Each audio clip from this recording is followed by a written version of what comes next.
the infamous rotator cuff.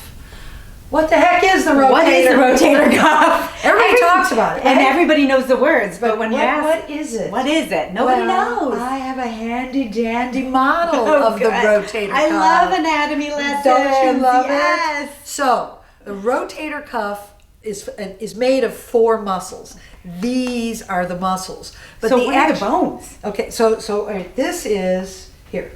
This is your arm right here. This is your humerus.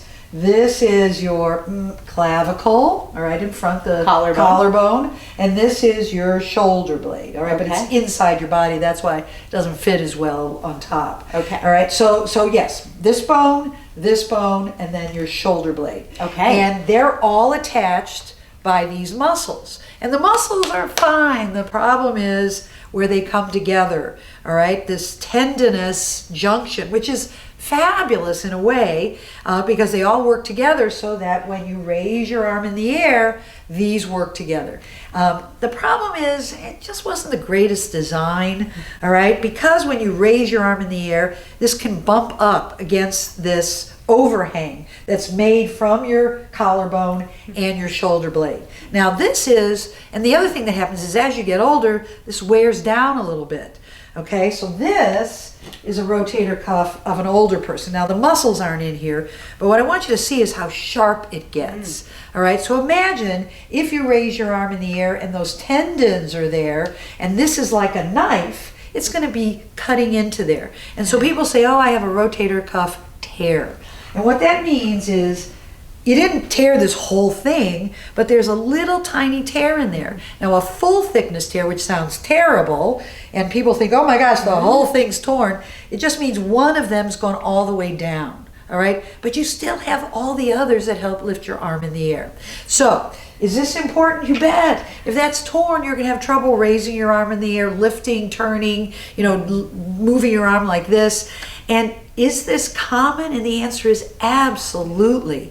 There are some studies that say up to 50% of people in their 70s have rotator cuff tears. Think about it. You got that little knife. Yeah. You got that tissue right underneath it. So let me have you do a test to see if maybe you have some problems. Now, already, if you can't move your arm like this or like this, don't even try this test. You probably already have something going on. And you may want to go see a therapist before trying all the things we're going to do with you, but it's up to you. But here's one that I absolutely love. One of my patients said you have to go see Yuta at the YMCA. And she had, even though we're not going to do that, right? Okay. Anyway, so I get to the YMCA. Yuta has this huge class, and she starts off the class and she says, all right, everybody raise your arms in the air. So everybody raise your arms in the air. And she says, now drop your shoulders.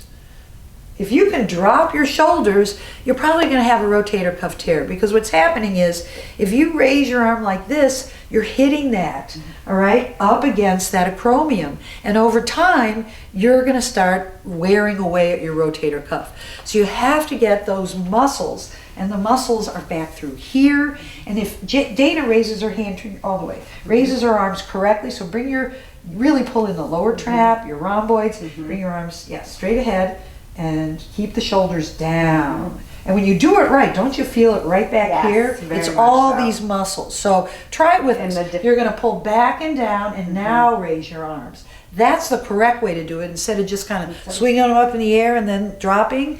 You got to really work those muscles. But yours might not be ready. So what we have to do is teach you some things to do to get that arm stronger so you can stabilize the shoulder in relationship to all those bones. So what are some exercises? One more thing. Okay. Let's talk. Okay, that was motion. Let's talk a little bit about strength. Okay. And what you can do, put your elbows straight like that. Just go up to a friend and say, hey, let me try pushing out against your arm. I mean, what a fun thing to do. But you're gonna typical Friday night. You're gonna you have fun, I can tell now. So you're gonna push out like this, all right? You're not gonna do this. You don't want your arms to lift up. It's a rotation.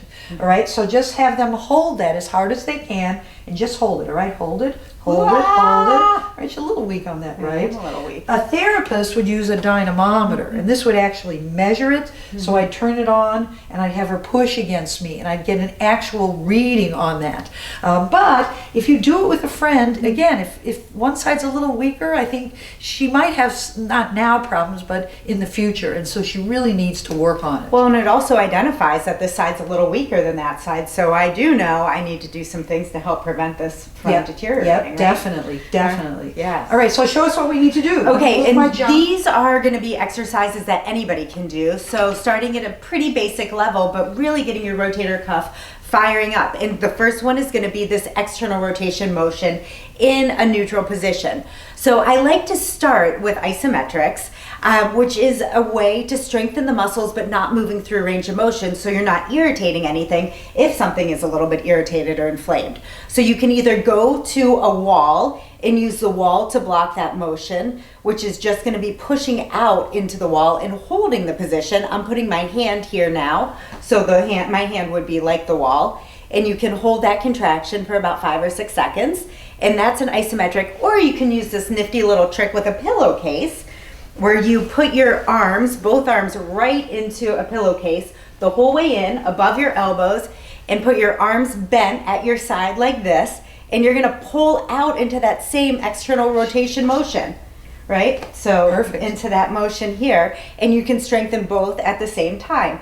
And I always think about and cue my patients Actually, into you know what? Actually, it's my fault. I think I told you to push it up too high. I like it right at the elbow. right at the elbow. Right, crease. because this way may encourage Oh, this. you don't want it, and right. that- yeah, okay. And that's a good point. So Okay. show them the difference again between so- external rotation, Right, yeah. So if it's up here, there's a tendency for her to do this, and we don't want which that. kicks in your deltoid, which is not what we're strengthening with this. We want this. Yes. And then I always think about that same cue you used when raising your arms. So pull your shoulder blades Perfect. in towards your spine and down a little bit towards your back pockets as I'm pulling apart here. So the shoulder blades are stabilizing and you're holding that contraction. Now a step up from the isometrics is going to be a sidelying rotation. So this one, I'm going to actually use this for a little bit of support under my arm.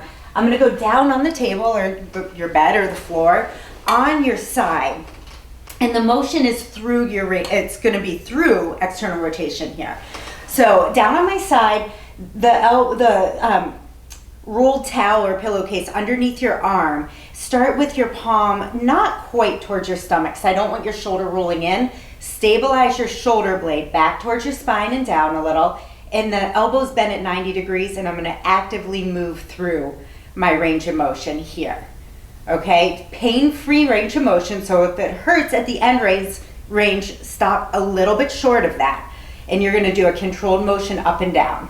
If you're weak, gravity might be enough, but otherwise you can start grabbing a water bottle, a can of food, or a small hand weight, 2 or 3 pounds, and you're gonna go up and down through your range of motion in this direction. All right, so anything to add to that external rotation? I love it. That's exactly. Yep, and then that you would wanna do 2 or 3 sets of 10 to 12 repetitions. I think that's a good point. If you can do that, you're a little bit tired at the end, but without any increased pain or, really incredible fatigue. I think that's a good place to be. And then the other thing I really do think is important is training the shoulder blade, just to have some control around the shoulder blade. Carol showed how important it is to stabilize and anchor from your shoulder blade. And it's hard. We don't think about moving our shoulder blade as an individual joint, but we actually do have control over it. We do. So I like to start arms out just below shoulder level. If you get too high, you tend to kick in those neck muscles, which we don't want to do. We don't want to compensate there at all.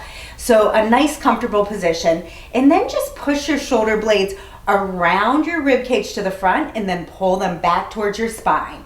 So you're going to go protraction, which is out to the front, and retraction, which is to the back. And as you do that, your body, like your back, your low back, and your neck should stay pretty neutral. Yeah. Sometimes the tendency is to want to round and arch everything. That's not what we're looking for. It's a fine movement. It's a small movement. Protract out, retract back. And at first you might feel like you're really not moving too much because it's a small movement and it might be a new movement for you.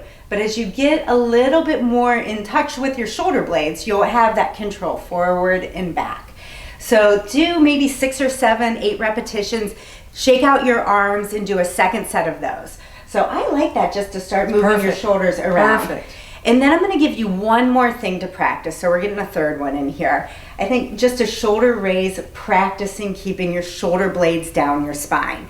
So again, you know, Carol illustrated beautifully that raising your shoulders up as you bring your arms overhead is going to put compression on the rotator cuff, and that's what we want to eliminate. So keep your shoulder blades down your back as you raise your arms just into this V motion, just to 90 degrees, so just parallel to the ground, not quite in front of you, not quite to the side, just about off on the diagonal. And as I'm raising up, I'm thinking about pulling my shoulder blades down my back, towards my back pockets.